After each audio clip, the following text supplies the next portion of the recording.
These men are never ever gonna sink. It's just not gonna happen. Manchester United have secured Benjamin Sesko. I'll say it again. Sesko has chosen Manchester United. Newcastle mudded once again for about the 59th time this window. I've lost count. I ain't even gonna lie.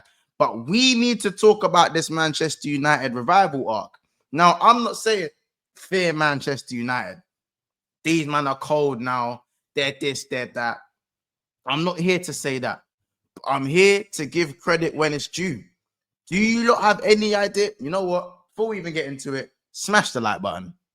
Smash the like button and drop a comment below and subscribe to the channel. We're on our way to 21,300 subscribers. So let's make that happen. Do you guys have any idea what Manchester United attack has looked like over the last 2 years? They have owed the Premier League goals. They've been in debt. They've been on overdraft. Straight overdraft. Do you have any idea the personnel that these men were fielding prior to this window? And now their attacking three is Mbeumo, Cunha, and Benjamin Sesko. And you've got the likes of Ahmad and Xerxes in there as well. Reggie, pardon me? Listen, it's not about how good it's going to perform. It's nothing to do with that right now. It's the fact that to go from Garnacho, Højlund, and maybe Ahmad's not really a bad part of that, but to go from Garnacho, Xerxes, Højlund to what I've just read out just then is night and day in terms of quality, night and day in terms of numbers. I genuinely, you can't fool Manchester United as a club. These lot will never fold. They'll never fold. Doesn't matter how 15th and no European football, and they're still snatching man's chains, man. This is Newcastle's best year in years. They've won a trophy. They qualified for the Champions League, and that Man United still snatched their chain. Broad daylight. Popped that stuff. They popped it in broad daylight on a bully boy thing. It's mad. On a bully boy thing. Dark. It's dark, man. It's actually dark. Listen. Let's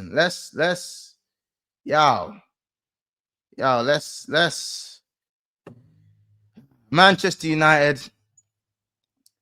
closing in. By the way, this is David Ornstein, for those who don't know. There you go. Manchester United closing in on a deal to sign Benjamin Sesko from RB Leipzig. RB Leipzig accepted 82.5 plus 2.5 million in add-ons bid from Newcastle. But the 22-year-old striker wants Man United. No club-to-club agreement yet, but talks advancing towards conclusion. Brother, I told you this from early. This deal reeks. It reeks of the Liverpool and Caicedo saga. It reeks of Caicedo and Liverpool. The two clubs have figured out an agreement. The clubs have come to an agreement, but the player ain't said nothing. There ain't been no personal terms agreed. You know what I'm saying? I'm talking personal terms. I'm talking both of them. I'm not talking about, he's open to joining Man United. He's open to joining Newcastle. Bro, the player hasn't decided where he wants to go. Yet Newcastle are dashing in. From the second Newcastle dashed in that second bid of 90 million euros, that second bid. Yeah, and the player hadn't made a decision yet. I said, it's going United. It's going United. What are you talking about? It's going Man U, bro. It's going Man United. What are we doing here? The player hadn't chosen Newcastle, yet they're slapping in bid here, there, and everywhere. You don't want to go, bro. I said yesterday with Cass on Never a Foul that Man United are going to bid less than Newcastle and still get the player because that is his preferred destination. Fabrizio Romano here also says Manchester United and Leipzig in direct talks, again to adjust fee package and add-ons, trying to get it done ASAP.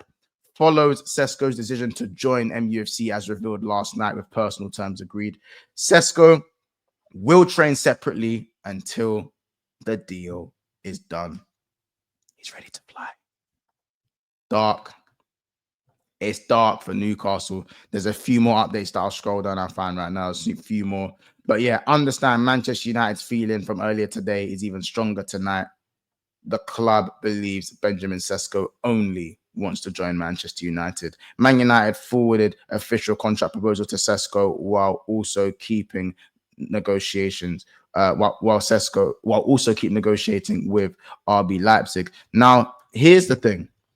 RB Leipzig are also the winners in this race.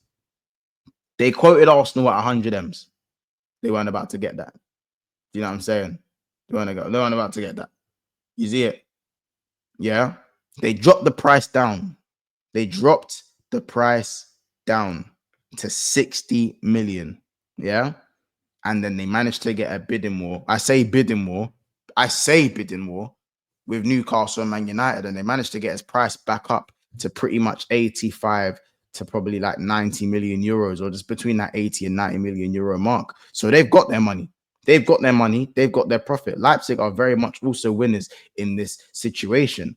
But the way Man United have swooped in and just popped Newcastle's chain is nasty. It's real nasty. I don't know how many more rejections they can take. I don't know how many more they can take. This is mad. This is madness. And to be fair, guys, I do have a slight I do have a theory, and this theory might not be correct, but it's a theory. I believe Sesko never wanted to go Newcastle in the first place. I'm pretty sure that Sesko probably chose Man United very early on, but the club wanted to milk as much money as they could, and they turned it into a war of two clubs by making it seem like he didn't want to go. He hadn't made his mind up. Maybe I'm wrong. That's just a theory of mine. I don't mean it's, don't take my word for gospel, but hey, man. Hey, at this point, you never know what happens in these transfer windows. It's crazy. Now let's talk Man United for a second. Now, from a tactical standpoint, some people are laughing at this signing. They're laughing at this signing and they're saying Sesko 90 million. Oh my God, Man United, what have you done? I'm sorry, but I'm pretty sure that Sesko is better than Højlund in every single facet of the game. There is nothing, absolutely nothing that Rasmus Højlund can do with a football better than Benjamin Sesko. I'm sorry, guys. I know what I've seen. I know what I've saw. There's nothing he can do better than Sesko with a football. So therefore, it's a humongous upgrade in the striking department where Xerxes and Rasmus probably aren't going to get you more than 8 goals in the Premier League. Not combined, but, you know, individually. At least Xerxes can be utilized technically, and he can be utilized as a hold-up striker, and he can be utilized as someone who can bring other players into the game. So he does ultimately bring balance to Man United. So he has value and balance. Rasmus has no value. He'll get you goals here and there, and that's me being ultra nice about it. But he is Man United fodder right now, regardless of how much he loves the club, regardless of what he wants to do for the club, and regardless of how much he wants to prove himself. He is not good enough to wear that number 9. And the number 9 shirt does weigh heavy at Man United. The last one was Van Persie, who wore it loud and proud and went and brought home the big dosh. Do you know what I'm saying? The big trophies. So at the end of the day, this is not a bad signing for Man United. Now, does the midfield signing still... Does them getting a midfielder, is that still, was that more of a priority than getting a striker? Absolutely, because Cunha and Mbeumo, that's enough goals for Manchester United. But there's never, too much is never enough at this point. And also, the fact that they've got this deal done earlier than probably what they thought would happen means there's still 3 weeks left of the window. There is still time to get that midfielder. Manchester United, you can't underestimate their pool. I don't care what anyone else says. Manchester United can get the job done. There probably aren't a lot of clubs who can be 15th, no European football, and still get a Sesko, you know, go and get a Cunha, go and get an Mbeumo. I just don't know many clubs that can do it. I really don't, innit? And you have to give them their credit for that, regardless of what team you support. As a footballing observer, that is what it is. That's just generally what it is. You know what I'm saying? I feel like tactically, and we're gonna have a look at this. We're gonna have a look at this tactically now. Let's look at this tactically. Let's look at this. Now, I've left a lot of spaces free here, but you look at this, and I just think there's really good variation. On paper, this front three looks like something Man United can now work with. Now there's goals in the team. This front three is easily interchangeable You know what I'm saying? And Buemo, and it's not that, and they don't have a front three where this front three has to play every game. Sesko does not have to play every game. Xerxes can still play games, and this front three functions just as well. Just as well. Cunha can lead the line and is arguably a better Premier League goal scorer, and is, in my opinion, a Premier League better goal scorer than Sesko. This can easily be a front three. Why can't this be a front three? Why can't it be a front three? Have a look at that. It works just as well. Cunha has led the line for Wolves, and he's also played in the left 10 for Wolves. Either role for Cunha is fine. He's that good a player. Mbeumo, I don't really need to be saying much on Mbeumo. You don't know what it is. Amad is probably going to be operating around here, and then Mbeumo will probably be a little bit more central, and Amad will be around this mark here. And then the three centre-backs will be just pushing up higher and condensing the pitch a little bit more. But if you're looking at how interchangeable this front four or front three is, because it's not just now a front three, it's Sesko, Xerxes, Cunha, and Mbeumo, Amad. You got 5 players you can interchange in those 3 position attacks, as long as Amad still being on the pitch as a right midfielder. I'm saying right midfielder because right wing back is kind of like a false equivalence. It's definitely a right midfielder, the way that Aaron is going to play this formation. So listen, from a tactical standpoint, I can take Xerxes out. You can put Amad there. You could have Xerxes as the one who holds the ball up. You can go back to this. You could even have it like this. And Man United all of a sudden are playing 2 strikers. Yeah. You can have 1-10 and 2 strikers. Because when Xerxes plays, this is what it's going to look like at times. Xerxes is going to receive that ball in the half turn, and Cunha and Mbeumo are going to be off. Amad is going to be absolutely off. Then you're going to see the arrows flying forward. We spoke previously about Man United's attacking patterns improving, and it can look a little something like this. It can, you know. And if Xerxes isn't the one you want on the half turn, then guess what? You go back to the freight train. You go back to the freight train. Sesko goes back here. Cunha goes back here. Yeah. And then Mbeumo again. He can play as that striker in the 2. We've seen him do it with Wissa.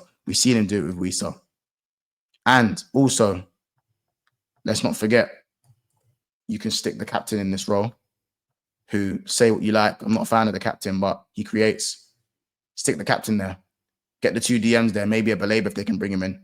Now all of a sudden, it looks a bit better, doesn't it? Now all of a sudden, it looks like it can work. Now all of a sudden, there are options. Cunha can either come off the bench and Mbeumo can come off the bench. You can play both of them up top. Sesko leads the line. Xerxes plays in the 10. Bruno Fernandes drops a little bit deeper. The value of this signing is more. It is also stands with the variation and options rather than the player itself as a singular profile, such as Benjamin Sesko. So, guys, listen, you got to give Man United their flowers in this one, I think, man. From the team they had before, going forward to the team they have now, Man United have probably got their goals back, regardless of what I think of the manager not being good enough or whatever. They've got their goals back. Now, can they balance it in the midfield? Can they address the gaping hole in their midfield?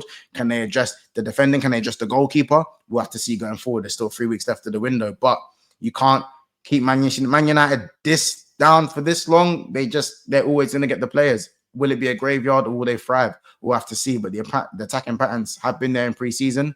Let's just see if it translates to the Premier League. But listen, guys, I'm going to leave it there. That's my take. That's my take on the Man United situation. You can't doubt their pull on what they're doing. But let's just see how it translates. Make sure if you're still here and you're still watching this video to smash that like button, please. Thumbs up, it means a lot. And make sure that you guys subscribe to the channel, man. I don't do too many Man United videos, but I think this was the right time to do one. But take care, guys. We're going to see you in the next one. And we'll see what happens later on in the window. Bless up, guys, and we'll see you soon.